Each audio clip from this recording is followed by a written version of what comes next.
السلام عليكم ورحمة الله وبركاته. بسم الله الرحمن الرحيم.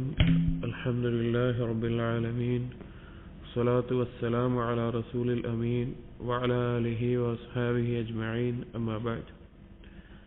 يا أيها الذين آمنوا اتقوا الله حق تقاته ولا تموتن إلا وأنتم مسلمون. رب اشرح لي صدري ويسر لي أمري واحلل عقدة من لساني يفقهوا قولي آمين يا رب العالمين.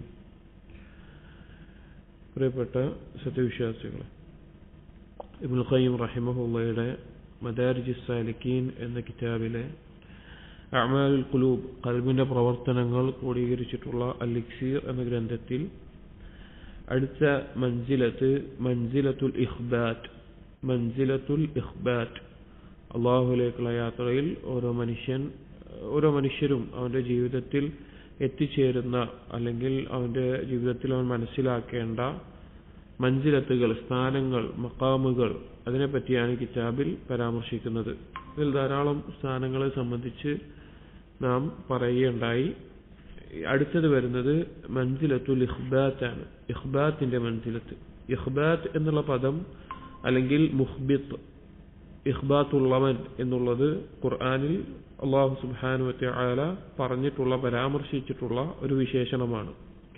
ഇബ്നുൽ ഖയ്യിം റഹിമഹുല്ലാഹ് ഈ ഒരു മൻസിലത്തിനെ പറ്റി തുടങ്ങുന്നത് തന്നെ അല്ലാഹു തആല ഖുർആനിൽ ആയത്തിൽ പരാമർശിച്ചിട്ടുള്ള കാര്യങ്ങളെ പറഞ്ഞുകൊണ്ടാണ്. قال الله تعالى, അല്ലാഹു സുബ്ഹാനഹു വതആല പറഞ്ഞു, വബശ്ശിരിൽ മുഖ്ബിതീൻ, മുഖ്ബിതീങ്ങൾക്ക് സന്തോഷ വാർത്ത. സൂറത്തുൽ ഹജ്ജിലെ 34-ാമത്തെ ആയത്തിൽ. മുഖ്ബിത്ത് എന്ന് പറഞ്ഞാൽ നമുക്ക് മലയാളത്തിൽ അർത്ഥം പറയാനുള്ളത് അങ്ങേയറ്റം താഴ്മ കാണിക്കുന്ന, വിനയം കാണിക്കുന്ന ആളുകൾ എന്നുള്ളതാണ് അതിന്റെ അർത്ഥം. ثم كشف عن معناهم فقال, എന്നിട്ട് അതിന്റെ ആശയത്തെ, അല്ലെങ്കിൽ ആരാണ് ഈ മുഖ്ബിത്ത് എന്നുള്ളതിന്റെ ആശയത്തെ അല്ലാഹു തആല അതിനുശേഷമുള്ള ആയത്തുകളിൽ സൂറത്തുൽ ഹജ്ജിലെ 35-ാമത്തെ ആയത്തിൽ വിശദീകരിക്കുന്നുണ്ട്. അഥവാ വബശ്ശിരിൽ മുഖ്ബിതീൻ എന്ന് പറഞ്ഞതിന് ശേഷം ആരാണ് മുഖ്ബിത്ത്, അഥവാ ഇഖ്ബാത്തുള്ളവർ ആരാണ് എന്നുള്ളത് 35-ാമത്തെ ആയത്തിൽ വിശദീകരിക്കുന്നുണ്ട്. الذين إذا ذكر الله وجلت قلوبهم والصابرين على ما أصابهم والمقيم الصلاة ومما رزقناهم ينفقون. സൂറത്തുൽ ഹജ്ജിലെ 35-ാമത്തെ ആയത്താണ്. 34-ാമത്തെ ആയത്തിൽ മുഖ്ബിത്തുകളെ പറ്റി പറഞ്ഞതിന് ശേഷം പറയാണ്, അല്ലദീന, അവരെങ്ങനെയുള്ളവരാണ്, ഇദാ ദുക്കിറല്ലാഹ്, അള്ളാഹുവിനെ പരാമർശിക്കപ്പെട്ടാൽ, വജിലത് ഖുലൂബുഹും, അവരുടെ ഹൃദയങ്ങൾ വിറകൊള്ളും. വജിൽ എന്താണെന്ന് കഴിഞ്ഞ മൻസിലത്തിൽ നമ്മൾ പറഞ്ഞിട്ടുണ്ടായിരുന്നു. വസ്വാബിരീന അലാ മാ അസ്വാബഹും, അതുപോലെ തന്നെ അവർക്ക് ബാധിക്കുന്ന മുസീബത്തുകളിൽ എന്താണ് അവർക്ക് ബാധിക്കുന്നത് അതിൽ ക്ഷമ കാണിക്കുന്നവരാണ്. വൽ മുഖീമിസ് സ്വലാ, നിസ്കാരം നിലനിർത്തുന്നവരുമാണ്. വമിമ്മാ റസഖനാഹും യുൻഫിഖൂൻ, അവർക്ക് നൽകിയിട്ടുള്ള, അള്ളാഹു പറയുകയാണ്, നാം നൽകിയിട്ടുള്ളതിൽ നിന്ന് അവർ ചെലവഴിക്കുന്നവരുമാണ്. അങ്ങനെയുള്ളവരാണ് മുഖ്ബിത്ത് എന്ന് പറയുന്നത്. അതുപോലെ മുഖ്ബിത്തീങ്ങളെ പറ്റി, ഇഖ്ബാത്ത് എന്നതിനെ പറ്റി പരാമർശിച്ചിട്ടുള്ള മറ്റൊരായത്ത് സൂറത്തുൽ ഹൂദിലെ 23-ാമത്തെ ആയത്താണ്. വഖാല ഇന്നല്ലദീന ആമനു വഅമിലുസ് സ്വാലിഹാത്തി വഅഖ്ബതു ഇലാ റബ്ബിഹിം ഉലൈക അസ്ഹാബുൽ ജന്ന ഹും ഫീഹാ ഖാലിദൂൻ. ഇന്നല്ലദീന ആമനു വഅമിലുസ് സ്വാലിഹാത്ത്, ആരാണോ വിശ്വസിക്കുന്നത്, സൽക്കർമ്മങ്ങൾ പ്രവർത്തിക്കുന്നത്, വഅഖ്ബതു ഇലാ റബ്ബിഹിം, അവരുടെ റബ്ബിലേക്ക് ഇഖ്ബാത്തുള്ളവരാകുന്നത്, അഥവാ താഴ്മ കാണിക്കുന്ന, വിനയം കാണിക്കുന്ന ആളുകളാകുന്നത്, ഉലൈക അസ്ഹാബുൽ ജന്ന, അവരാണ് സ്വർഗാവകാശികൾ, ഹും ഫീഹാ ഖാലിദൂൻ, അവരാണ് സ്വർഗത്തിൽ ശാശ്വതരായിട്ടുള്ള ആളുകൾ എന്ന് പറയുകയാണ്. ഇനി ഇബ്നുൽ ഖയ്യിം റഹിമഹുല്ലാഹ് എന്താണ് ഇഖ്ബാത്ത്, അല്ലെങ്കിൽ ആ മൻസിലത്തിൽ മനസ്സിലാക്കേണ്ട കാര്യങ്ങളെ പറയുകയാണ്. അൽ ഖബ്ത് ഫി അസ്ലിൽ ലുഗ, അൽ ഖബ്ത് എന്ന് പറഞ്ഞു കഴിഞ്ഞാൽ അതിന്റെ അർത്ഥം ഭാഷാപരമായി പറയുകയാണെങ്കിൽ അൽ മക്കാനുൽ മുൻഖഫിദു മിനൽ അർദ്, ഭൂമിയിൽ വളരെ താഴ്ന്നു നിൽക്കുന്ന ഒരു സ്ഥലത്തിനാണ് എന്ത് പറയുന്നത്, അൽ ഖബ്ത് എന്നെല്ലാം പറയുന്നത്. ഭൂമിയിൽ വളരെ താഴ്ന്നു കിടക്കുന്ന സ്ഥലത്തിനാണ് ഖബ്ത് എന്ന് പറയാറുള്ളത്. وبه فسر ابن عباس وقتادة رحمه الله لفظ المخبتين. ابن عباس رضي الله عنهم قتادة رحمه الله ഈ ലഫ്ളൽ മുഖ്ബിതീൻ, മുഖ്ബിതീൻ എന്നുള്ള പദത്തെ തഫ്സീർ ചെയ്തത് വഖാല ഹുമുൽ മുതവാദിഊൻ, അവർ രണ്ടുപേരും പറഞ്ഞു, അഥവാ മുഫസ്സിരീങ്ങളാണ്, അവർ രണ്ടുപേരും പറഞ്ഞു അത് തവാദു ഉള്ളവരാണ്, വിനയം കാണിക്കുന്ന, താഴ്മ കാണിക്കുന്നവരാണ് അതുകൊണ്ട് ഉദ്ദേശിക്കുന്നത്. ഖാല മുജാഹിദ് റഹിമഹുല്ലാ അൽ മുഖ്ബിത് എന്നുള്ള പദത്തിന് പറഞ്ഞത് അൽ മുത്മഇന്നു ഇലല്ലാഹി അസ്സ വജൽ, അല്ലാഹുവിലേക്ക് ഏറ്റവും സമാധാനമടഞ്ഞ അവസ്ഥയിലുള്ളവൻ എന്നുള്ളതാണ് മുത്മഇന്നായവൻ. ഇനി അതിന്റെ ആശയത്തെ വിശദീകരിക്കുകയാണ്. ലമ്മാ കാന അൽ ഇഖ്ബാതു അവ്വല മഖാമിൻ യതഖല്ലസു ഫീഹി സാലികു മിന തറദ്ദുദ്, ഈ മുത്മഇന്നു ഇലല്ലാഹ് എന്നുള്ള അർത്ഥത്തിലെല്ലാം ഇതിനെ പറയാനുള്ള കാരണം എന്താണെന്ന് വെച്ച് കഴിഞ്ഞാൽ, അള്ളാഹുവിലേക്ക് ഒതുങ്ങുന്നവൻ സമാധാനപ്പെടുന്നവൻ എന്ന് പറയാനുള്ള കാരണം, ഈ ഇഖ്ബാത്ത് എന്നുള്ളത് അവ്വല മഖാമിൻ യതഖല്ലസു ഫീഹി സാലികു മിന തറദ്ദുദ്, അഥവാ അള്ളാഹുവിലേക്കുള്ള യാത്രയിൽ ഒരു തറദ്ദുദ്, അഥവാ പിൻവാങ്ങണോ വേണ്ടേ, ഇത് മുന്നോട്ട് പോകണോ, ഇനി കൂടുതൽ അടുക്കണോ അള്ളാഹുവിലേക്ക്, അല്ല ഇത് ഇനി പരിശ്രമിക്കണോ ഈ മാർഗത്തിൽ, ഇനി ഇതിന് പണിയെടുക്കണോ, നമ്മൾ പോണ പോലെ പോയാൽ പോരെ എന്നുള്ള നിലക്കൊക്കെ ആ പിൻവാങ്ങൽ നിന്ന് ഒഴിവാകുന്ന, അല്ലെങ്കിൽ ഇനിയും മുന്നോട്ട് പോകണം എന്ന് പ്രേരണയേകുന്ന ആദ്യത്തെ മഖാമാണ് ഇഖ്ബാത്ത് എന്ന് പറയുന്നത്. ഈ മഖാമിൽ എത്തിക്കഴിഞ്ഞാൽ ഇനിയും മുന്നോട്ട് പോകണം എന്നുള്ള ഒരു ദൃഢനിശ്ചയം ഉണ്ടാകും. അതില്ല എങ്കിൽ ഇനി ഒരു സംശയമായിരിക്കും, ഇനി ഇങ്ങനെ കഷ്ടപ്പെട്ട് അള്ളാഹുവിലേക്ക് അടുക്കാനുള്ള പണികൾ എടുത്ത് മുന്നേറണോ എന്നുള്ള ഒരു സംശയത്തിലും ഒരു പിൻവാങ്ങലിലുമായിരിക്കും. അത് ഒഴിവാകുന്ന ആദ്യത്തെ മഖാമാണ് ഇഖ്ബാത്ത്. വസാലികു മുസാഫിറുൻ ഇലാ റബ്ബിഹി, അള്ളാഹുവിലേക്ക് മുന്നിടുന്നവൻ, അതിനുവേണ്ടി പണിയെടുക്കുന്നവൻ അള്ളാഹുവിലേക്കുള്ള യാത്രയിലാണ്. സായിറുൻ ഇലൈഹി അലാ മദാ അൻഫാസിഹി, അവന്റെ ശ്വാസം എപ്പോഴെല്ലാം ഉണ്ടോ അപ്പോഴെല്ലാം അവൻ ആ യാത്രയിൽ തന്നെയാണ്, അഥവാ ഏത് സമയത്തും യാത്രയിലാണ്. ലാ യൻതഹി സൈറുഹു ഇലൈഹി മാ ദാമ നഫസുഹു യുസ്ഹിബുഹു, അവനിൽ എപ്പോഴെല്ലാം അവന്റെ നിശ്വാസമുണ്ടോ അപ്പോഴെല്ലാം അവൻ ആ യാത്രയിൽ തുടർന്നുകൊണ്ടിരിക്കും. ആ ശ്വാസം നിലക്കുമ്പോൾ മാത്രമേ യാത്ര അവസാനിക്കുകയുള്ളൂ, അഥവാ മരണം വരെ അവൻ ഈ യാത്രയിലാണ്. ശുബ്ബിഹ ഹുസൂലുൽ ഇഖ്ബാതി ലഹു ബിൽ മാഇൽ അദ്ബിൽ ലദീ യരിദുഹുൽ മുസാഫിർ അലാ ദംഇൻ വഹാജത്തിൻ ഫി അവ്വലി മനാഹിലിഹി. ഇനി ഇതിനെ സാദൃശ്യപ്പെടുത്താൻ പറ്റുന്നത്, അഥവാ ഇഖ്ബാത്തിൽ എത്തിച്ചേരുക, അല്ലെങ്കിൽ ഒരാൾ മുഖ്ബിത്ത് ആവുക, ഇഖ്ബാത്തിന്റെ മഞ്ജിലത്തിൽ എത്തിച്ചേരുക എന്നുള്ളതിനെ സാദൃശ്യപ്പെടുത്താൻ പറ്റുന്നത് ബിൽമാഇൽ അദ്ബിൽ ലദീ യരിദുഹുൽ മുസാഫിർ അലാ ദംഇൻ വഹാജത്തിൻ ഫി അവ്വലി മനാഹിലിഹി. അവനൊരു യാത്ര പുറപ്പെടുകയാണ്, അഥവാ അള്ളാഹുവിലേക്കുള്ള യാത്ര അവന് പുറപ്പെടുന്ന സന്ദർഭത്തിൽ, അഥവാ ഒരു താരതമ്യം ചെയ്ത് മനസ്സിലാക്കേണ്ടതാണ്. ഒരു ലക്ഷ്യം വെച്ചുകൊണ്ട് ഒരാൾ യാത്രയിൽ പുറപ്പെടുകയാണ്, അപ്പൊ അവന് അതിയായ ദാഹമുണ്ട്, ഉണ്ട്. ആ ദാഹത്തിന്റെ സമയത്ത് അതിന്റെ തുടക്കത്തിൽ തന്നെ ശുദ്ധമായ അവന്റെ ദാഹം അകറ്റാനുള്ള, അവന്റെ ക്ഷീണം മാറ്റാനുള്ള വെള്ളം അവന് ലഭിക്കുന്നുണ്ട് വിചാരിക്കുക, അവന്റെ ആദ്യത്തെ ഘട്ടത്തിൽ തന്നെ.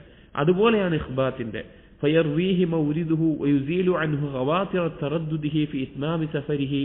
അപ്പൊ ആ യാത്ര പുറപ്പെട്ട് ഇനി മുന്നോട്ട് എങ്ങനെ പോകും എന്നൊക്കെ ചിന്തിക്കുന്ന സമയത്താണ് അവൻ ആ വെള്ളം കിട്ടുന്നത്, മുന്നോട്ട് പോകാനുള്ള ശക്തിയും സമാധാനമൊക്കെ ഏകുന്ന രീതിയിൽ വെള്ളം കിട്ടുന്നത്. അതിന്റെ ആ വെള്ളത്തിന്റെ സ്രോതസ് അവന്റെ മുമ്പിൽ ഇങ്ങനെ നീണ്ടു നിൽക്കുന്നതായിട്ട് അവൻ കാണുന്നത്. അപ്പൊ അവന് യാത്ര തുടരണോ വേണ്ടേ എന്നുള്ള ചിന്ത മാറി അതിൽ നിന്ന് പിൻവാങ്ങണ്ട, മുന്നോട്ട് പോകാം എന്നുള്ള ചിന്ത അവനുണ്ടാകുന്നു. ഔ റുജൂഅഹു ഇലാ വതനിഹി ലിമശഖത്തി സഫർ. അതുപോലെ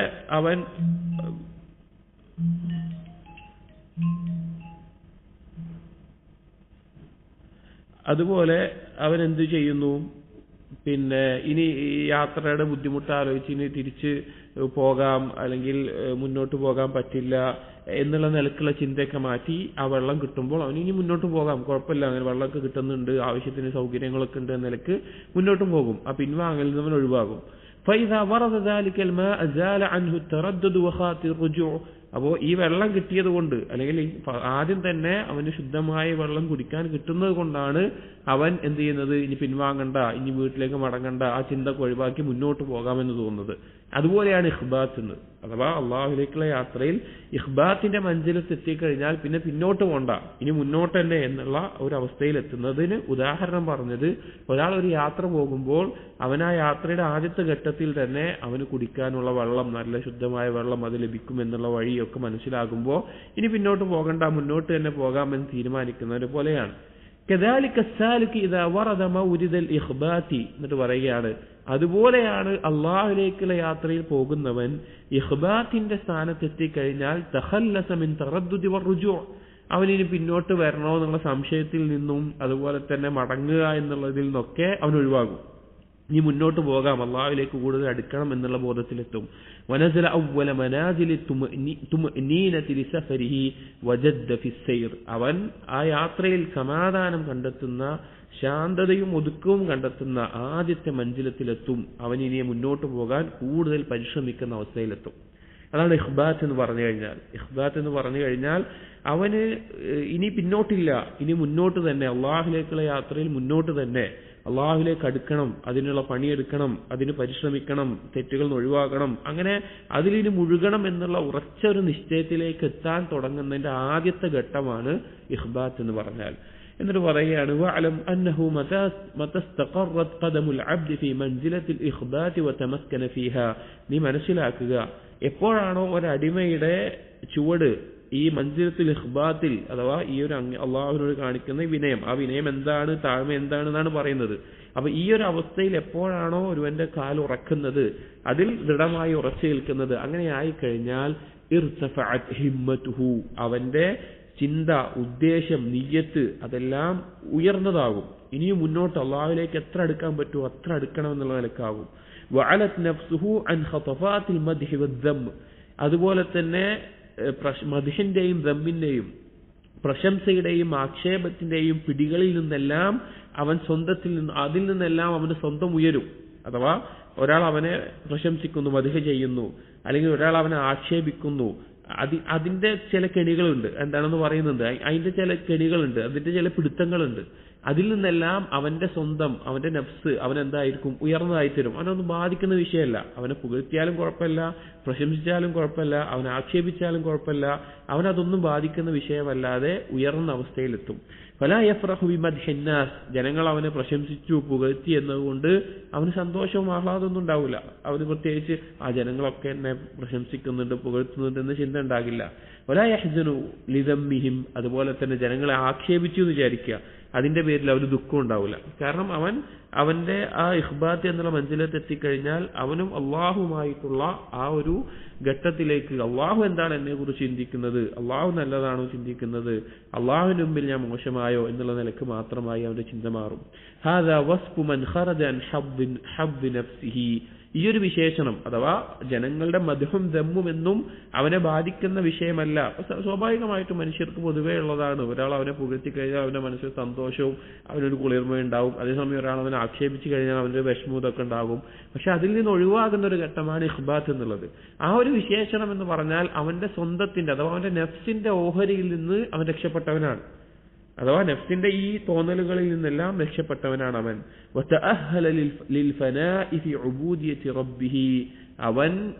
അവന്റെ റബ്ബിനുള്ള ഉബൂദിയത്തിലേക്ക് മാറിപ്പോകുന്ന, അതിൽ മുഴുകിപ്പോകുന്ന, അതിലേക്ക് ശ്രദ്ധ കേന്ദ്രീകരിച്ചു പോകുന്ന അവസ്ഥയിൽ അവനാകും.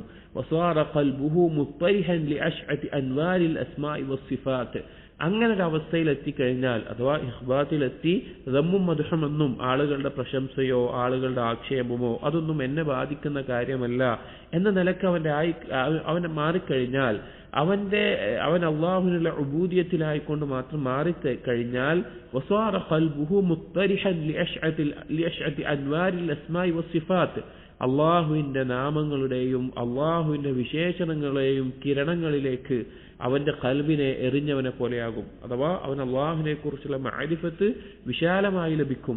വബാശറ ഹലാവത്തുൽ ഈമാൻ വൽ യഖീന ഖൽബുഹു, അവന്റെ ഖൽബ് ഈമാനിന്റെ മാധുര്യവും അതുപോലെ തന്നെ ഈമാനിലുള്ള ദൃഢതയും അവന്റെ ഖൽബ് അനുഭവിച്ചറിയുന്ന അവസ്ഥയുണ്ടാകും. അഥവാ ഒരിക്കലും ചില സൽഫുകൾ അസറുകളിൽ കാണാം, ജനങ്ങളുടെ മദ്ഹും ദമ്മും, ജനങ്ങളുടെ പ്രശംസയും ആക്ഷേപവും ഒരുപോലെ ആകാതെ ഒരാൾക്ക് ഈമാനിന്റെ ഹലാവത്ത് ലഭിക്കുകയില്ല എന്നുള്ളത്. കാരണം ഒരാൾ നമ്മൾ ചെയ്യുന്ന ഒരു കാര്യത്തിന്റെ മേലെ പ്രശംസിക്കുമ്പോൾ അതിൽ പ്രത്യേക ദീനിയായ കാര്യങ്ങൾ, അതിൽ നമ്മൾ അള്ളാഹുവിന് വേണ്ടി അല്ലാതെ ജനങ്ങളുടെ ആക്ഷേപം കൊണ്ട് നമുക്കൊരു പ്രത്യേകമായ സന്തോഷം സാധാരണഗതിയിൽ ഉണ്ടാകുന്നതല്ല, പ്രത്യേകമായിട്ടുള്ള ഒരു ആഹ്ലാദം. ജനങ്ങൾ ആക്ഷേപിക്കുമ്പോൾ അതിന്റെ പേരിൽ ഖേദം, ചിലപ്പോൾ അള്ളാഹുവിന് മുമ്പിൽ നല്ല കാര്യമായിരിക്കും. അപ്പൊ അതിൽ നിന്ന് ഒഴിവാകുമ്പോൾ അവനും അള്ളാഹു മാത്രമുള്ള അവസ്ഥയിലെത്തി. ആ അവസ്ഥയിൽ എത്തുന്നത് അള്ളാഹുവിന്റെ നാമങ്ങളും വിശേഷണങ്ങളെയും കുറിച്ചുള്ള മഅരിഫത്തുകൊണ്ടാണ്. അതാണ് ഇബ്നുൽ ഖയ്യിം അതിന്റെ കിരണങ്ങളിൽ എറിയപ്പെട്ട അവസ്ഥയിൽ അവന്റെ ഖൽബായി തീരും എന്ന് പറഞ്ഞിട്ടുള്ളത്. അപ്പോൾ അവന് ഈമാനിന്റെ മാധുര്യവും ഈമാനിൽ ദൃഢതയും കൈവരിക്കാൻ സാധിക്കും അവന്റെ ഖൽബ്. വൽവുഖൂഫു ഇൻദ മദ്ഹിൻ നാസി വദമ്മിഹിം അലാമത്തു ഇൻഖിതാഇൽ ഖൽബ്. ഒരാൾക്ക് ജനങ്ങളുടെ മദ്ഹിലും അതുപോലെ ജനങ്ങളുടെ ആക്ഷേപത്തിലും കൂടുതൽ ശ്രദ്ധയുണ്ട്, അല്ലെങ്കിൽ ജനങ്ങൾ എന്നെ പ്രശംസിക്കുന്നുണ്ട്, ആക്ഷേപിക്കുന്നുണ്ട്, അവിടെ ഒരാൾ അതിനൊരു പ്രാധാന്യം കൊടുത്തുകൊണ്ട് നിൽക്കുന്ന അവസ്ഥയിലാണ് എങ്കിൽ അത് അലാമത്തു ഇൻഖിതാഇൽ ഖൽബ്, അവന്റെ ഖൽബിന് അല്ലാഹുമായിട്ടുള്ള ബന്ധമില്ല, ആ ബന്ധം മുറിഞ്ഞു പോയിട്ടുണ്ട് എന്നതിന്റെ അടയാളമാണ്. വഖുലുഹി മിനല്ലാഹ്, അല്ലാഹുവിൽ നിന്ന് ഒഴിവായിട്ടുണ്ട്, അഥവാ അല്ലാഹും അവനും തമ്മിൽ ഒരു ബന്ധമില്ല. അവൻ അള്ളാഹിനെ ആരാധിക്കുന്നുണ്ടാവും, ബാക്കിയുള്ള കാര്യം ഉണ്ടാവും, പക്ഷെ അള്ളാഹുമായിട്ടുള്ള ആ ഒരു ബന്ധം ഇല്ല എന്നതിന്റെ അടയാളമാണ്. വഅന്നഹു ലം തുബാശിർഹു റൂഹു മഹബ്ബതിഹി വമഅരിഫതിഹി. അങ്ങനെ ജനങ്ങളുടെ ആക്ഷേപത്തിലും ജനങ്ങളുടെ പ്രശംസയിലുമെല്ലാം ശ്രദ്ധ കൊടുക്കുന്ന ഒരുവനെ സംബന്ധിച്ചിടത്തോളം അവൻ അള്ളാഹുവിനോടുള്ള മഹബ്ബത്തിന്റെയും അള്ളാഹുവിനെ കുറിച്ചുള്ള മഅരിഫത്തിന്റെയും റൂഹ് അവൻ അനുഭവിച്ചിട്ടില്ല, അവന് മനസ്സിലായിട്ടില്ല, അവനത് കണ്ടെത്തിയിട്ടില്ല. വലം യദുഖ് ഹലാവത തഅല്ലുഖ് ബിഹി വത്തുമഅനീനതി ഇലൈഹി. അവൻ അള്ളാഹുമായിട്ട് തഅല്ലുഖാവുന്നതിന്റെ അല്ലെങ്കിൽ അള്ളാഹുമായിട്ടുള്ള ശക്തമായ ബന്ധത്തിന്റെ അള്ളാഹുവിൽ കണ്ടെത്തുന്ന സമാധാനം അവൻ ആസ്വദിച്ചിട്ടില്ല, അതിന്റെ മാധുര്യം അവൻ രുചിച്ചിട്ടില്ല. ഫസാഹിബു ഹാദൽ മൻസിൽ ലാ യർദാ അൻ നഫ്സിഹി. ഈ ഒരു അവസ്ഥയിൽ എത്തിക്കഴിഞ്ഞു കഴിഞ്ഞാൽ, അഥവാ ഇഖ്ബാത്തിന്റെ അവസ്ഥയിൽ അവൻ ജനങ്ങളുടെ മദ്ഹും ദമ്മും ഒന്നും അവനെ ബാധിക്കുന്ന വിഷയമല്ല എന്നുള്ള അവസ്ഥയിൽ അവൻ എത്തിക്കഴിഞ്ഞാൽ അവൻ അവന്റെ സ്വന്തത്തിൽ ഒരിക്കലും തൃപ്തിപ്പെടൂല. അതായത് അങ്ങനെയൊക്കെ ചെയ്യുന്ന ആളാണ്, ഞാൻ നല്ല ആളാണെന്നൊക്കെ അവൻ അവന്റെ സ്വന്തത്തിൽ ഒരിക്കലും തൃപ്തിപ്പെടില്ല. വഹുവ മുബ്ഗിമുൻ ലഹ, അവൻ അവന്റെ സ്വന്തത്തെ വെറുക്കുന്നവനായിരിക്കും. അഥവാ സ്വന്തത്തിന്റെ കുറവുകൾ എത്ര അവൻ ചെയ്തിട്ടുണ്ടെങ്കിലും അള്ളാഹുവിന് മുമ്പുള്ള കുറവുകളെ കുറിച്ച് സ്വന്തത്തെ വെറുക്കുന്നവനായിരിക്കും. മുതമന്നിൻ ലി മുഫാറഖതിഹ, അവൻ അതൊന്നും വിട്ടു പോയാൽ മതി എന്നുള്ള അവസ്ഥയിലായിരിക്കും. അഥവാ ആ നഫ്സിന്റെ ആ ദോഷങ്ങളിൽ നിന്നെല്ലാം ഒന്ന് ഒഴിവായി കിട്ടിയാൽ മതി എന്നുള്ള അവസ്ഥയിൽ മാത്രമേ ഉണ്ടാവുള്ളൂ. ചിലപ്പോൾ ബാഹ്യമായ ആളുകൾ അവനെ കണ്ട് അവനെ പുകഴ്ത്തുന്നുണ്ടാവും, അവനെ പ്രശംസിക്കുന്നുണ്ടാവും, ഇനി അതെല്ലാം വേറെന്തോ ആവട്ടെ, പക്ഷെ അവനെ സംബന്ധിച്ചിടത്തോളം അവന്റെ സ്വന്തത്തെ അവൻ കാണുന്നത് അവനൊരു ന്യൂനതയുള്ള കുറവുള്ള കാര്യമായിട്ടാണ് കാണുക. എന്നിട്ട് ഇബ്നുൽ ഖയ്യിം റഹിമഹുല്ലാഹ് അവിടെ പറഞ്ഞല്ലോ, നഫ്സിന്റെ ഒരു അവസ്ഥയാണ് ഇഖ്ബാത്ത് എന്ന് പറഞ്ഞല്ലോ. നഫ്സ് അള്ളാഹുവിലേക്ക് തഅല്ലുഖാകുന്ന, അല്ലെങ്കിൽ നഫ്സിന്റെ ആ ഹബ്ബിൽ നിന്ന്, നഫ്സിന്റെ ഓഹരിയിൽ നിന്ന് അവന്റെ ഖൽബിനെ ഒഴിവാക്കിയെടുക്കുന്ന അവസ്ഥയാണ് ഇഖ്ബാത്ത് എന്ന് പറഞ്ഞല്ലോ. അപ്പൊ എന്താണ് നഫ്സ് കൊണ്ട് ഈ ഉലമാക്കൾ അഥവാ ആരിഫീങ്ങൾ, അള്ളാഹുലേക്ക് യാത്ര ചെയ്യുന്ന അങ്ങനെയുള്ള കാര്യങ്ങളെ കുറിച്ച് ചർച്ച ചെയ്യുന്ന ആളുകൾ പറഞ്ഞിട്ടുള്ളത് എന്നതാണ് അടുത്ത് പറയുന്നത്. എന്താണ് നഫ്സ് എന്നുള്ളത്? വൽ മുറാദു ബിൻ നഫ്സ് ഇൻദൽ ഖൗം. ഇവിടെ ഇങ്ങനെയുള്ള ആളുകൾ അഥവാ മുൻഗാമികളിൽ ജാഹിദീങ്ങളായി വറഉള്ളവരായിക്കൊണ്ട് ജീവിച്ചിരുന്ന ആളുകൾ അഥവാ സാലിക്കീങ്ങൾ, അള്ളാഹുവിലേക്ക് കൂടുതൽ അടുക്കണം എന്നുള്ളതിൽ ശ്രദ്ധ കേന്ദ്രീകരിച്ചിരുന്ന അങ്ങനെ ജീവിച്ചിരുന്ന ആളുകൾ, അവരുടെ അടുക്കൽ നഫ്സ് എന്നുകൊണ്ട് അവർ ഉദ്ദേശിച്ചിട്ടുള്ളത് മാ കാന മഅലൂല മിൻ ഔസാഫിൽ അബ്ദ്, അടിമയുടെ വിശേഷണത്തിൽ ന്യൂനതകളുള്ള ഒന്നായിട്ടാണ് നഫ്സിനെ അവർ മനസ്സിലാക്കിയിട്ടുള്ളത്.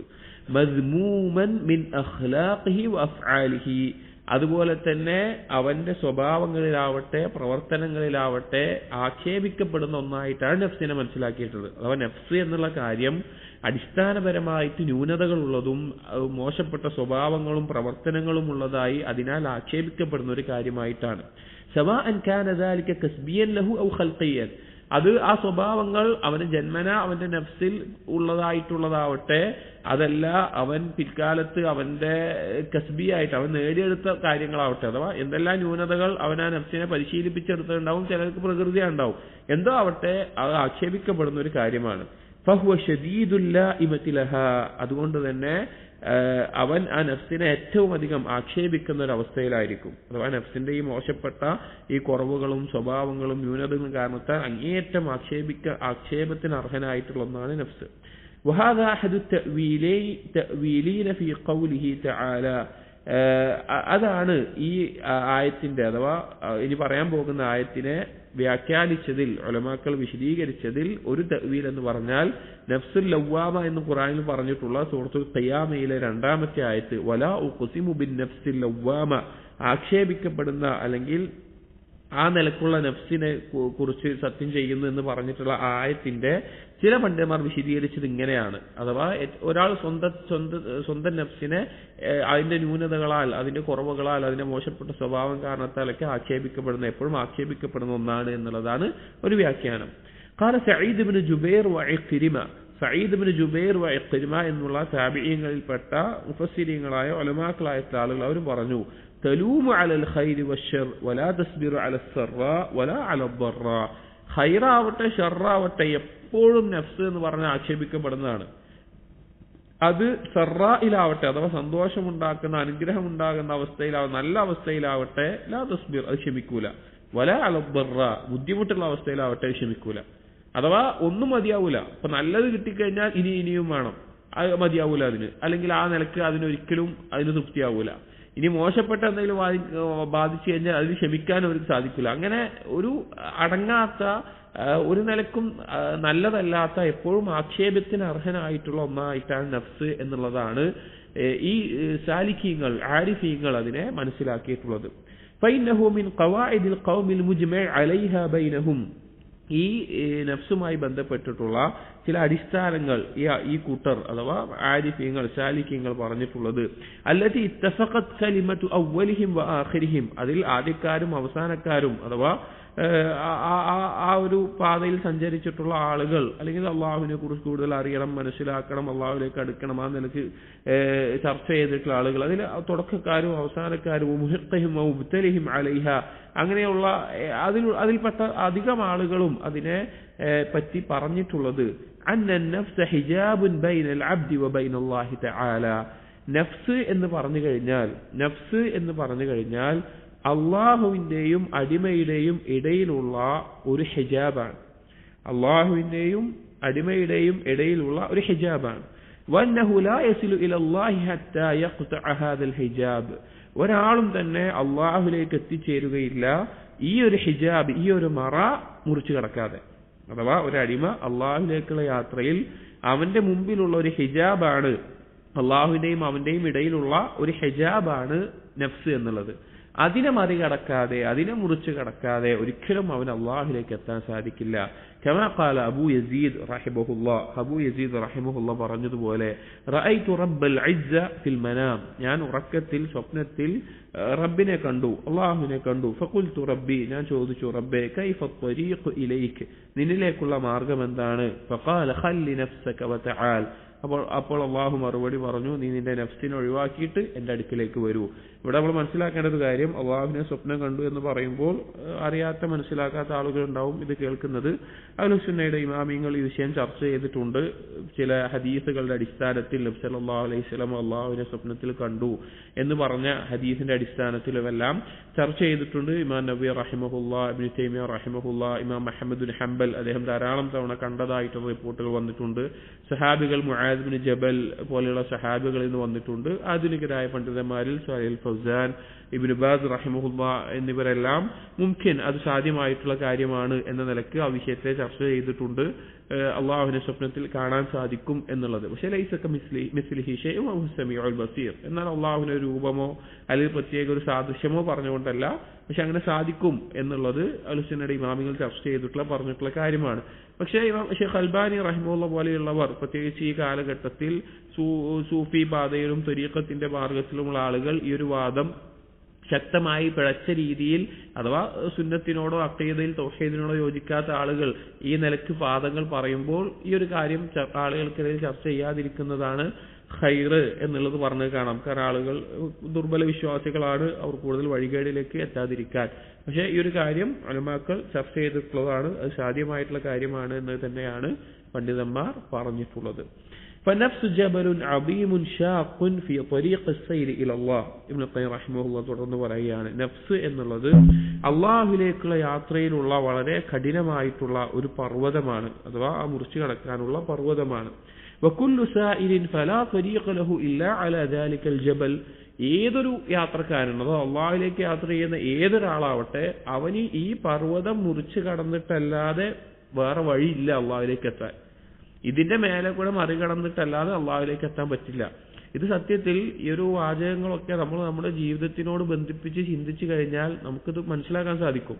നമ്മൾ അള്ളാഹുവിലേക്ക് അടുക്കാൻ ശ്രമിക്കുമ്പോൾ, നമ്മൾ അള്ളാഹുവിലേക്ക് മുന്നിടാൻ ശ്രമിക്കുമ്പോൾ, അവിടെയെല്ലാം നമ്മെ പാപങ്ങളിലേക്ക് പ്രേരിപ്പിക്കുന്ന അല്ലെങ്കിൽ പാപങ്ങളിലേക്ക് നയിക്കുന്ന അവസ്ഥയിൽ ധാരാളം കാര്യങ്ങൾ നമ്മുടെ ചുറ്റുമുണ്ടാകും. ധാരാളം കാര്യങ്ങൾ നമ്മളെ തിന്മയിലേക്ക് നയിക്കുന്നുണ്ടാകും. അതൊക്കെ നഫ്സിന്റെ പ്രേരണയായിരിക്കും. അപ്പൊ അതിന്റെ ഈ പ്രേരണകളെ മറികടന്നുകൊണ്ടല്ലാതെ നമുക്ക് എന്ത് സാധിക്കില്ല, നമുക്ക് അള്ളാഹുവിലേക്ക് എത്താൻ സാധിക്കില്ല. ആ നിലക്ക് മനസ്സിലാക്കണം, ഇതൊരു കഥ പോലെയോ ഒന്നും വായിക്കേണ്ടതല്ല, നമ്മുടെ ജീവിതത്തിൽ ബന്ധിപ്പിക്കാവുന്ന കാര്യങ്ങളാണ്. അപ്പോ അള്ളാഹുവിലേക്കുള്ള യാത്രയിൽ ഒരു പർവ്വതം പോലെയാണ് നഫ്സ്, അതിനെ മറികടക്കാതെ നമുക്ക് എത്താൻ സാധിക്കില്ല. ഫലാ ബുദ്ദ അൻ യൻതഹിയ ഇലൈഹി, എന്തായാലും അതിനെ മറികടന്നേ പറ്റുള്ളൂ. വലാകിൻ മിൻഹും മൻ ഹുവ ഷാഖുൻ അലൈഹി, എന്നാൽ ചില ആളുകൾക്ക് വളരെ ബുദ്ധിമുട്ടായിരിക്കും നഫ്സിന്റെ ആ പർവ്വതത്തെ മറികടക്കുക എന്നുള്ളത്. വമിൻഹും മൻ ഹുവ സഹ്ലുൻ അലൈഹി, എന്നാൽ ചില ആളുകൾ അവർക്ക് എളുപ്പമായിരിക്കും അതിനെ മറികടക്കുക എന്നുള്ളത്. വഇന്നഹു ലയസീറുൻ അലാ മൻ യസ്സറഹുല്ലാഹു അലൈഹി, അള്ളാഹു ആർക്കാണോ എളുപ്പമാക്കിയത് അവർക്ക് വളരെ എളുപ്പമുള്ള കാര്യമായിരിക്കും അതിനെ മറികടക്കുക എന്നുള്ളത്, ആ പർവ്വതത്തെ മറികടക്കുക എന്നുള്ളത് അങ്ങനെയുള്ളവർക്ക് എളുപ്പമുള്ള, അള്ളാഹു എളുപ്പമാക്കിയവർക്ക് എളുപ്പമായിരിക്കും. എന്നിട്ട് ഇബ്നുൽ ഖയ്യിം പറയാണ്, ആ പർവ്വതം എങ്ങനെയുള്ളതാണ്, അല്ലെങ്കിൽ ഏത് അവസ്ഥയിലാണ് ആ പർവ്വതം ഉള്ളത് എന്നുള്ളത്. وفي ذلك الجبل أودية وشعوب وعقبات ووهود, ആ പർവ്വതത്തിന് ധാരാളം താഴ്വരകളുണ്ട്, അതുപോലെ തന്നെ അതുപോലെ തടസ്സങ്ങളുണ്ട്, അതുപോലെ ബുദ്ധിമുട്ടുകളുണ്ട് അതിനെ മറികടക്കാൻ. ആ പർവ്വതം തന്നെ ഉണ്ട്, ആ പർവ്വതത്തിൽ തന്നെ ധാരാളം ബുദ്ധിമുട്ടുകളുണ്ട്, മറികടക്കുന്നിടത്ത് കുറെ താഴ്വരകൾ, കുറെ തടസ്സങ്ങൾ, ഇങ്ങനെ കുറെ കാര്യങ്ങളുണ്ട്. വശൗഖുൻ വഔസജുൻ വഉല്ലീഖുൻ വശിബ്റഖുൻ, അതുപോലെ തന്നെ മുള്ളുകളും ആ മുള്ളുകൾ നിറഞ്ഞിട്ടുള്ള അതുപോലെയുള്ള ചെടികളാണ്. ഔസജ്, ഉല്ലീഖ്, ശിബ്റഖ് എന്നൊക്കെ പറഞ്ഞു കഴിഞ്ഞാൽ മരുഭൂമിയിലും ഈ പാറക്കെട്ടുകളിലും എല്ലാം കാണുന്ന മുള്ളു നിറഞ്ഞിട്ടുള്ള ചെടികളാണ്. അപ്പൊ അങ്ങനെയുള്ള കാര്യങ്ങളൊക്കെ ഉണ്ട് ആ പർവ്വതത്തിന്റെ മേലെ. വലുസൂസുൻ യഖ്തതിഊന ത്വരീഖ അല സായിരീൻ, അതുപോലെ തന്നെ അവിടെ കൊള്ളക്കാരുണ്ട്, കള്ളന്മാരുണ്ട്. അതിലൂടെ പോകുന്ന, ആ പർവ്വതം കടന്നു പോകുന്ന ആ യാത്രക്കാരെ കൊള്ളയടിക്കാൻ വേണ്ടി നിൽക്കുന്ന കൊള്ളക്കാരും അവിടെയുണ്ട്. വലാ സിയമാ അഹ്ലിൽ ലൈലിൽ മുദ്ലിജീൻ, പ്രത്യേകിച്ചും രാത്രിയിൽ സഞ്ചരിക്കുന്ന ആളുകൾ. അഹ്ലിൽ ലൈലിൽ മുദ്ലിജീൻ എന്ന് പറഞ്ഞാൽ ദുൽജ എന്ന് പറഞ്ഞു കഴിഞ്ഞാൽ രാത്രിയുടെ അവസാനത്തിൽ സഞ്ചരിക്കുന്ന ആളുകൾക്കാണ്, അല്ലെങ്കിൽ ആ സമയത്തുള്ള യാത്രക്കാണ് ദുൽജ എന്ന് പറയുക. അഥവാ ഉദ്ദേശിക്കുന്നത് അള്ളാഹുവിലേക്ക് എന്ത് ത്യാഗം സഹിച്ചും രാത്രി നിസ്കാരം നിർവഹിച്ച് കൂടുതൽ പണിയെടുത്ത് മുന്നേറുന്ന ആളുകൾ എന്ന അർത്ഥത്തിലാണ് അവിടെ ഉദ്ദേശിച്ചിട്ടുള്ളത്. അങ്ങനെ ഏത് പണിയെടുക്കുന്ന ആളാവട്ടെ അവരൊക്കെ കൊള്ളയടിക്കാൻ വേണ്ടി കള്ളന്മാരുണ്ട് അവിടെ. വഴിയിൽ ഒരുപാട് മുള്ളുകളും തടസ്സങ്ങളൊക്കെ ഉണ്ട്. ഫൈദാലം യകുൻ മഅഹും ഉദദുൽ ഈമാൻ, അപ്പൊ ഈ യാത്ര പോകുന്ന, ഇതിനെ മറികടക്കാൻ പോകുന്ന ആളുകളുടെ കയ്യിൽ ഈമാനിന്റെ ഒരുക്കമില്ല എങ്കിൽ, അഥവാ ഈമാൻ ഇല്ല എങ്കിൽ, വമസാബിഹുൽ യഖീൻ, അതുപോലെ തന്നെ യഖീനിന്റെ വിളക്കുകളില്ല എങ്കിൽ, തസ്തഖ്ദു ബിസൈത്തിൽ ഇഖ്ബാത്ത്, ആ യഖീനിന്റെ വിളക്കുകൾ എന്താണ്, അതിലെ ഇന്ധനം, അത് കത്തിക്കുന്ന എണ്ണ എന്താണ്, അത് ഇഖ്ബാത്താണ്. അതാണ് മൻസിലത്തെ നമ്മൾ പറയുന്നത്. നമ്മൾ മുമ്പേ പറഞ്ഞു, ഈ ഇഖ്ബാത്തിന്റെ മൻസിലത്തിൽ എത്തിയ ഒരാൾക്കാണ് ഈമാനിന്റെ ഹലാബത്തും യഖീനും ഉണ്ടാവുക.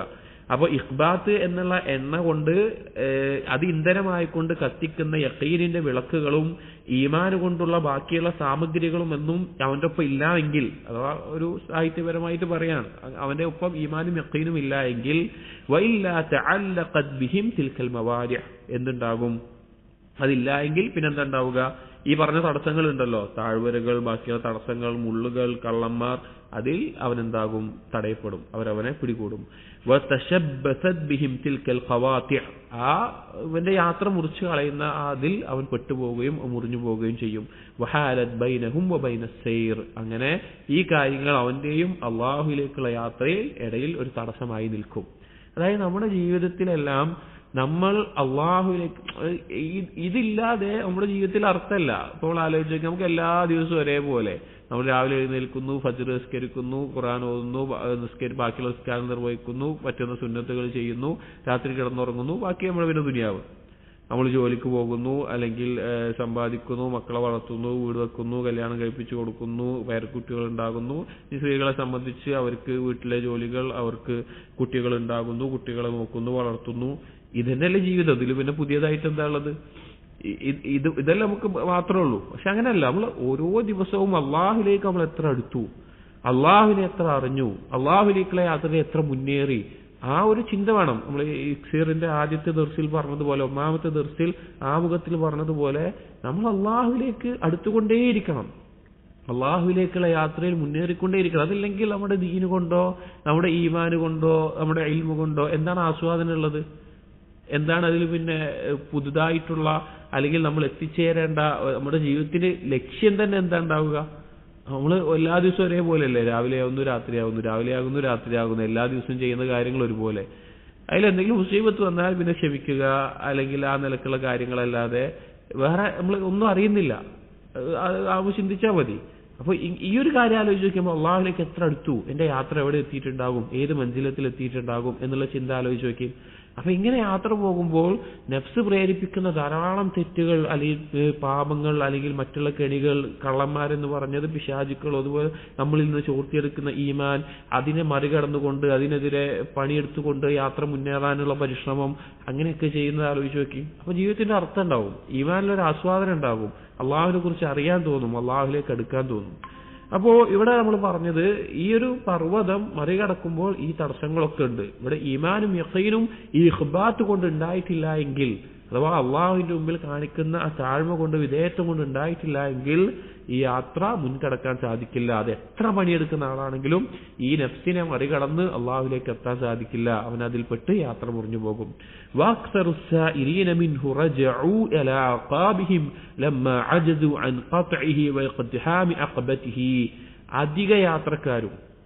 അധിക യാത്രക്കാരും അഥവാ അള്ളാഹുവിലേക്ക് മുന്നിടുന്ന ആളുകളും ഈ നഫ്സ് എന്നുള്ള ഈ പർവ്വതത്തെ മറികടക്കാൻ സാധിക്കാതെ അതിന് പറ്റില്ല എന്ന് വിചാരിച്ചുകൊണ്ട് പിൻവാങ്ങുകയും അതിന്റെ ലക്ഷ്യത്തെ തകർക്കാൻ അഥവാ അത് തകർത്തുകൊണ്ട് അതിന്റെ മുമ്പിലെത്താൻ പറ്റാത്ത രീതിയിൽ അവർ പിൻവാങ്ങി മടങ്ങുകയാണ് ചെയ്യാറുള്ളത്. നമ്മൾ ചിന്തിച്ചാൽ മനസ്സിലാകും.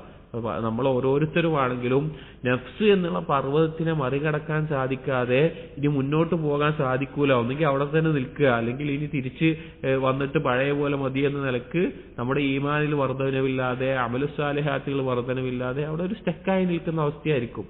കാരണം അതിനെ മറികടക്കാൻ പറ്റുന്നില്ല, എനിക്ക് എന്റെ പാപങ്ങൾ ഒഴിവാക്കാൻ സാധിക്കുന്നില്ല, ഞാൻ വീണ്ടും ആ പാപം ചെയ്തുകൊണ്ടേയിരിക്കുന്നു, അല്ലെങ്കിൽ ഇന്ന തെറ്റിൽ ഞാൻ മുഴുകിക്കൊണ്ടിരിക്കുന്നു, അതിൽ നിന്ന് എനിക്ക് ഉയരാൻ സാധിക്കുന്നില്ല എന്ന നിലക്ക് അതെന്താണ് ആ നഫ്സ് എന്നുള്ള പർവ്വതത്തിന്റെ തടസ്സത്തിൽ നമ്മൾ പെട്ടുപോവുകയാണ്. അധികം ആളുകൾ അങ്ങനെയാണ്. والشيطان على قلة ذلك الجبل يحذر الناس من صعوده وارتقائه. പിശാചാണെങ്കിലോ ആ പർവ്വതത്തിന്റെ ഏറ്റവും മേലെ ഇരുന്നു കൊണ്ട് അതിലേക്ക് കയറുന്ന ആളുകളെ, നിങ്ങളുടെ കയറിക്കഴിഞ്ഞാൽ നിങ്ങൾ അപകടത്തിൽപ്പെടും, അല്ലെങ്കിൽ നിങ്ങൾ ഇതിൽ പെട്ടുപോകും, എന്റെ കെണിയിൽപ്പെടും, നിങ്ങളിത് കയറാൻ നിൽക്കണ്ട എന്ന താക്കീത് പേടിപ്പിച്ചുകൊണ്ടേ ഇരിക്കുകയാണ്. ആ പിശാച് പേടിപ്പിച്ചുകൊണ്ടേ ഇരിക്കുക. അതായത് നഫ്സ് എന്നുള്ള ഒരു പർവ്വതമായിട്ട് സങ്കല്പിക്കുക, അതിന്റെ മേലെ പിശാച് നിൽക്കുന്നുണ്ട്, ഇതിനെ മറികടക്കാൻ നോക്കണ്ട, നിങ്ങൾക്ക് സാധിക്കൂല, നിങ്ങളിതിൽ പെട്ടുപോകുമെന്ന നിലക്ക് പേടിപ്പിച്ചുകൊണ്ടേയിരിക്കുക. ജബൽ. അപ്പൊ അങ്ങനെയുള്ള സന്ദർഭത്തിൽ ഈ പർവ്വതത്തെ മറികടക്കാനുള്ള ബുദ്ധിമുട്ട്, കഷ്ടപ്പാടാണ്, കുറെ പ്രശ്നങ്ങളുണ്ട്, കുറെ പണിയെടുക്കണം, ആ ബുദ്ധിമുട്ട്. അതുപോലെ തന്നെ പേടിപ്പിക്കുന്ന ഒരാള് അതിന്റെ മേലെ നിൽക്കുന്നുണ്ട്. ഒന്നാമത് ആ പർവ്വതം പേടിപ്പിക്കുന്ന ആളൊന്നും ഇല്ലെങ്കിൽ തന്നെ ആ പർവ്വതം മറികടക്കാൻ ഒരുപാട് തടസ്സങ്ങൾ അവിടെ ഉണ്ട്.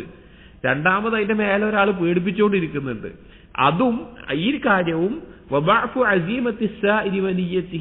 അതുപോലെ തന്നെ ഈ യാത്ര പോകുന്നവന്റെ നിശ്ചയം, അവനൊരു ദൃഢനിശ്ചയമില്ല, ദുർബലമായൊരു ഉദ്ദേശവും ദുർബലമായ നീയത്തും ഒക്കെ ഉള്ളൂ. അങ്ങനെയുള്ള ഒരു അവസ്ഥയിലാണെങ്കിൽ, അഥവാ ഒരാളെ പർവ്വതമുണ്ട്, അത് കയറാനുള്ള ബുദ്ധിമുട്ടുണ്ട്, അതിന് മേലെ പിശാച് പേടിപ്പിക്കുന്നുണ്ട്, ഇപ്പുറത്ത് ഇവന്റെ അവസ്ഥ എന്ന് പറഞ്ഞാൽ ഇവന് യാത്ര മുന്നോട്ട് പോകാനുള്ള ഒരു ദൃഢനിശ്ചയവും നീയത്തിന് ശക്തിയൊന്നുമില്ല. ഇത് രണ്ടും കൂടി ചേരുമ്പോൾ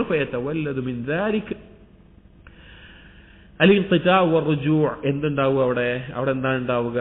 അവിടെ ഉണ്ടാകുന്ന കാര്യം എന്ന് വെച്ച് കഴിഞ്ഞാൽ, ഇനി യാത്ര പോണ്ട, ഇനി ഞാൻ തിരിച്ചു പോരാം, എനിക്കിതൊന്നും മാറ്റാൻ സാധിക്കൂല, എനിക്ക് ഈ പർവ്വതത്തെ മറികടക്കാൻ സാധിക്കില്ല, അല്ലെങ്കിൽ നമ്മുടെ ഭാഷയിലൊക്കെ പറഞ്ഞാൽ എനിക്ക് പാപം ഒഴിവാക്കാൻ സാധിക്കൂല, എനിക്ക് സൽക്കർമ്മം ചെയ്യാൻ സാധിക്കൂല, അതൊന്നും എനിക്ക് പറഞ്ഞിട്ടുള്ള കാര്യമല്ല എന്ന നിലക്ക് ആ യാത്രയിൽ നിന്ന് അവൻ പിന്നോട്ടടിക്കും.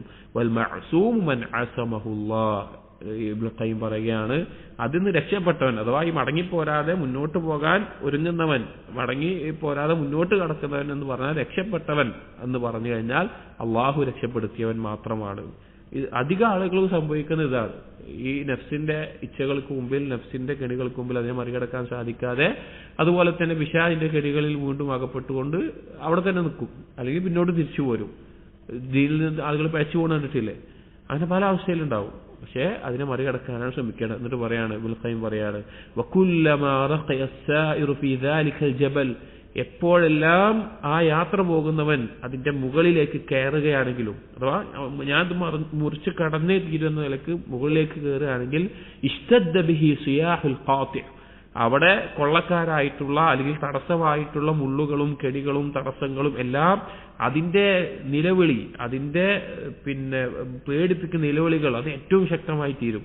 വതഹ്ദീറുഹു വതഖ്വീഫുഹു, അതിന്റെ താക്കീതുകൾ, അതിനെ ഭയപ്പെടുത്തുന്നത് ഏറ്റവും ശക്തമായി തീരും. അഥവാ എത്രത്തോളം അതിനെ മറികടക്കാൻ നോക്കുമ്പോൾ അതിന്റെ മേലേക്ക് കയറും തോറും ഇത് ഈ പേടിപ്പിക്കുന്ന ഇതൊക്കെ ഏറ്റവും കൂടിക്കൊണ്ടിരിക്കും. അഥവാ ആ തെറ്റിലേക്ക് നമ്മൾ മനസ്സിലാക്കേണ്ടത് ഒരു തെറ്റ് ഒഴിവാക്കാൻ നോക്കുകയാണ്, അല്ലെങ്കിൽ സൽക്കർമ്മം ചെയ്യാൻ നോക്കുകയാണ്. എപ്പോഴൊക്കെ ശ്രമിക്കുമ്പോഴെല്ലാം അത് പറ്റാതെ വരുന്ന, ബുദ്ധിമുട്ട് വരുന്ന ആ നിലക്ക് ആവും. അങ്ങനെ അതിനെല്ലാം മറികടന്ന് അവൻ സ്വന്തത്തിനോട് ജിഹാദ് ചെയ്ത് പരിശ്രമിച്ച് അതിന്റെ ഏറ്റവും ഉന്നതമായ അവസ്ഥയിൽ എത്തിക്കഴിഞ്ഞാൽ അവനെ ഭയപ്പെട്ടിരുന്ന, അവൻ ഭയപ്പെടാനുണ്ടായിരുന്ന എന്തെല്ലാം കാര്യങ്ങളുണ്ടോ അതെല്ലാം നിർഭയമായി തീരും. അഥവാ അതിന്റെ ഉന്നതിയിലാണ് എത്തിക്കഴിഞ്ഞു കഴിഞ്ഞാൽ പിന്നെ അങ്ങോട്ട് എന്താണ്, അവൻ ഈ ഭയപ്പെട്ടിരുന്ന എല്ലാം അവന് നിർഭയത്വം, ഒന്നുമില്ലാത്ത അവസ്ഥ. വഹീനഹിദിൻ യസ്ഹുലു സൈർ, പിന്നെ അവന് യാത്ര എളുപ്പമായിരിക്കും. ഇതവിടെ കയറി കിട്ടിയാൽ മതി, പിന്നെ കയറിയിട്ട് തന്നെ മേലെ എത്തിക്കഴിഞ്ഞാൽ പിന്നെ യാത്ര എളുപ്പമായിരിക്കും. വതസൂലു അൻഹു അവാനിമു ത്വരീഖ, ആ വഴിയിൽ തടസ്സമായിട്ടുള്ളതെല്ലാം നീങ്ങിപ്പോകും. വമശഖത്തു അഖബാതിഹ, അതിന്റെ അവസാനത്തിലെത്താൻ അല്ലെങ്കിൽ മുന്നോട്ട് പോകാനുള്ള തടസ്സങ്ങളെല്ലാം നീങ്ങും. വയറാ ത്വരീഖൻ വാസിഅൻ ആമിനൻ, പിന്നെ അവന് കാണാൻ സാധിക്കുക അവന്റെ വഴി ഏറ്റവും വിശാലമായ നിർഭയത്വം നിറഞ്ഞ അവസ്ഥയിലായിരിക്കും. ബിഹിൽ മനാസിൽ വൽ മനാഹിൽ, അതിൽ വ്യത്യസ്ത ഘട്ടങ്ങളും ദർജകളുമായിട്ട് ആ വഴികൾ ഇങ്ങനെ അവന്റെ മുമ്പിൽ ഇങ്ങനെ തെളിഞ്ഞു കാണും. അവനൊരു ബുദ്ധിമുട്ടും ഇല്ലാത്തൊരവസ്ഥയിൽ നേരാവണ്ണം ഇങ്ങനെ കാണും. വഅലൈഹിൽ അലാം വഫീഹിൽ ഇഖാമാത്ത്, അവിടെ അവന് അടയാളങ്ങളുണ്ടാവും, വഴി അടയാളങ്ങളുണ്ടാവും. ഇന്നതിലൂടെയാണ് പോകേണ്ടത്, ഇങ്ങനെ പോയാലാണ് ശരിക്കെത്തുക. അതുപോലെ തന്നെ അവിടെ എല്ലാ സൗകര്യങ്ങളും ഉണ്ടാകും, അവിടെ തങ്ങാനുള്ള അങ്ങനെ എല്ലാ കാര്യങ്ങളും ഉണ്ടാകും. അങ്ങനെ അവൻ റഹ്മാനിന്റെ യാത്രാ സംഘത്തിൽ അവനായിത്തീരും. അഥവാ അള്ളാഹു അവന് പ്രത്യേക സംരക്ഷണം വേകുന്ന അവസ്ഥയുണ്ടാകും. ഉദ്ദേശം ഈ നഫ്സ് എന്നുള്ള ഈ ജബലിനെ മറികടക്കാൻ ശ്രമിക്കുക എന്നുള്ളത് വലിയൊരു കാര്യമാണ്. അതിന് ഇഖ്ബാത്ത് എന്തായാലും വേണം. അഥവാ അള്ളാഹുവിനോട് കാണിക്കുന്ന അങ്ങേയറ്റത്തെ വിധേയത്വവും അതുമായി ബന്ധപ്പെട്ട് പറഞ്ഞ കാര്യങ്ങളുണ്ടല്ലോ, അതെല്ലാം ഉണ്ടായി ഈമാനും യഖീനും ഉണ്ട് എങ്കിൽ ഈ യാത്രയിൽ ഈ പർവ്വതത്തിനെ കയറി മറികടക്കാൻ പറ്റും. പക്ഷെ ഈ പർവ്വതത്തിനെ മറികടന്നു കഴിഞ്ഞാൽ പിന്നെ ലഭിക്കുന്നത് അവന് എളുപ്പമുള്ള ഏറ്റവും നല്ല വിശാലമായിട്ടുള്ള അവസ്ഥയായിരിക്കും. നഫ്സുൽ മുത്മഇന്ന എന്ന് നമ്മൾ മുമ്പ് പറഞ്ഞല്ലോ, അതുപോലെ അഥവാ സമാധാനം അടഞ്ഞ ഒരു ആത്മാവിന്റെ അവസ്ഥയിൽ അവന് മുന്നിലോട്ട് പോകാൻ സാധിക്കും. ഫബൈനൽ അബ്ദി വബൈന അസ്സആദത്തി വൽ ഫലാഹ്, ഇതിന്റെ അവസാനത്തിലെ വാചകമാണ് പറയുകയാണ്, ഒരടിമയുടെയും അവന്റെ വിജയത്തിന്റെയും സൗഭാഗ്യത്തിന്റെയും ഇടയിലുള്ള കാര്യങ്ങൾ എന്ന് പറഞ്ഞാൽ, അഥവാ ഒരടിമക്ക് അവന് വിജയിക്കാനും അവന് സൗഭാഗ്യം നേടാനും വേണ്ട കാര്യങ്ങൾ, അതും അടിമയും തമ്മിൽ അതിന്റെ ഇടയിലുള്ള കാര്യങ്ങൾ എന്തൊക്കെയാണെന്ന് പറഞ്ഞാൽ, അഥവാ ഈ കാര്യങ്ങൾ ഉണ്ടെങ്കിൽ അവന് വിജയിക്കാം, അങ്ങനെയുള്ള കാര്യങ്ങൾ എന്താന്ന് പറഞ്ഞാൽ ഖുവ്വത്തു അസീമത്തിൻ, അവന്റെ ദൃഢനിശ്ചയം. അസ്മിന്റെ ബാബു നമ്മൾ ചെറുതായി പറഞ്ഞിട്ടുണ്ടായിരുന്നു ഇതിന്റെ ആദ്യത്തിൽ. അഥവാ ദൃഢമായൊരു നിശ്ചയം അവനുണ്ടായിരിക്കണം. ഞാൻ ഒരു തെറ്റ്, ഞാൻ ഇത് ഒഴിവാക്കും, ഞാനിത് ചെയ്യില്ല, അല്ലെങ്കിൽ ഞാനൊരു സൽക്കർമ്മം ഞാനത് ചെയ്യും, ഒരു ദൃഢനിശ്ചയം അവനുണ്ടാവുക എന്നുള്ളതാണ്. വസ്വബ്റു സഅത്തിൻ, ഒരു നിമിഷത്തിലെ ക്ഷമ മതി. അഥവാ ഒരു തെറ്റ് ചെയ്യാനുള്ള എല്ലാ സൗകര്യങ്ങളും എല്ലാ അവസരങ്ങളും ഒരുമിച്ച് കിട്ടുമ്പോൾ, എല്ലാ സാധ്യതകളും ഒരുമിക്കുമ്പോൾ അവിടെ ഒന്ന് ക്ഷമിച്ചാൽ മതി. അല്ലെങ്കിൽ ഒരു സൽക്കർമ്മം ചെയ്യാനുള്ള അവസരം ലഭിക്കുമ്പോൾ അതിൽ നിന്ന് പിൻവലിക്കുന്ന കാര്യങ്ങൾ ഉണ്ടാകുമ്പോൾ അതെല്ലാം മറികടന്ന് ആ സൽക്കർമ്മങ്ങൾ ചെയ്യാൻ ഒരു നിമിഷം, ആ നിമിഷത്തിലെ സുബ്ർ അത് മതി. ദൃഢമായ നിശ്ചയം, ഒരു നിമിഷത്തിലെ ക്ഷമ. വശുജാഅത്തു നഫ്സിൻ, സ്വന്തത്തിലെ ധീരത. അഥവാ ഞാൻ ഈ പിശാചിന്റെ കണിയിലോ അല്ലെങ്കിൽ നഫ്സിന്റെ ഇതിലോ ഒന്നും പെട്ടുപോകാതെ അതിനെല്ലാം മറികടക്കുമെന്നുള്ള ശുജാഅത്ത്, ധീരത അവനുണ്ടാവുക. വസബാത്തു ഖൽബിൻ, ഖൽബിന്റെ സബാത്ത്, സ്ഥൈര്യം. അഥവാ ആടിപ്പോകാതെ എന്തെങ്കിലും ഒരു ചെറിയ ദേഹത്തെ വരുമ്പോഴേക്കും ചെറിയ കാര്യങ്ങൾ വരുമ്പോഴേക്കും തെറ്റിപ്പോകാതെ ദൃഢമായി സ്ഥൈര്യത്തോട് നിൽക്കുന്ന ഖൽബ്. വൽഫദ്ലു ബിയദില്ലാഹി യുതി മൻ യശാ, എന്നിട്ട് ഖൈം പറയാണ് ഫദ്ൽ, ഔദാര്യം എന്നുള്ളത് അള്ളാഹുവിന്റെ കയ്യിലാണ്, അവൻ ഉദ്ദേശിക്കുന്നവർക്ക് കൊടുക്കുന്നു. വല്ലാഹു ദുൽ ഫദ്ലിൽ അദീം, അള്ളാഹു അങ്ങേയറ്റം ഔദാര്യമുള്ളവനാണ്, മഹത്തായ ഔദാര്യം ചൊരിയുന്നവനാണ്. അഥവാ ഈ പറഞ്ഞ കാര്യങ്ങൾ ഒരുവനിലുണ്ട് എങ്കിൽ അള്ളാഹുവിന്റെ തൗഫീഖിനാൽ അവര് ഏതൊരു കാര്യവും നേടിയെടുക്കാൻ സാധിക്കുന്ന അള്ളാഹുവിലേക്ക് മുന്നിടാൻ സാധിക്കുന്ന, നഫ്സ് എന്നുള്ള ഈ ജബലിനെ മറികടക്കാൻ സാധിക്കുന്ന അവസ്ഥയിൽ അവൻ ആയിത്തീരും. അതാണ് പറഞ്ഞത്. എന്തൊക്കെയാണ് കാര്യങ്ങൾ? ഖുവ്വത്തു അസീമത്ത്, ദൃഢമായൊരു നിശ്ചയം, വസബ്റു സാഅ, ഒരു നിമിഷത്തിലെ ക്ഷമ, വശുജാഅത്തു നഫ്സിൻ, ധീരത, വസബാത്തു ഖൽബിൻ, ഖൽബിന്റെ സ്ഥൈര്യം. ഈ കാര്യങ്ങളുണ്ട് എങ്കിൽ അവൻ ഒരുപാട് കാര്യങ്ങൾ അള്ളാഹുവിലേക്കുള്ള യാത്രയിൽ നേടിയെടുക്കാൻ സാധിക്കും. ഇതാണ് മൻസിലത്തുൽ ഇഖ്ബാത്തിൽ ഇബ്നു ഖയ്യിം റഹിമഹുല്ലാഹ് പറഞ്ഞിട്ടുള്ള കാര്യങ്ങൾ. ഒരുപാട് ചിന്തിക്കേണ്ട, നമ്മുടെ ജീവിതവുമായി ബന്ധപ്പെടുത്തിക്കൊണ്ട് മനസ്സിലാക്കേണ്ട കാര്യങ്ങളാണ്. അല്ലാഹു തആല തൗഫീഖ് നൽകട്ടെ. സുബ്ഹാനക്കല്ലാഹുമ്മ വബിഹംദിക അഷ്ഹദു അൻ ലാ ഇലാഹ ഇല്ലാ അൻത അസ്തഗ്ഫിറുക വഅതൂബു ഇലൈക്. വസല്ലല്ലാഹു അലാ നബിയിനാ മുഹമ്മദിൻ വഅലാ ആലിഹി വഅസ്ഹാബിഹി അജ്മഈൻ. വൽഹംദുലില്ലാഹി റബ്ബിൽ ആലമീൻ.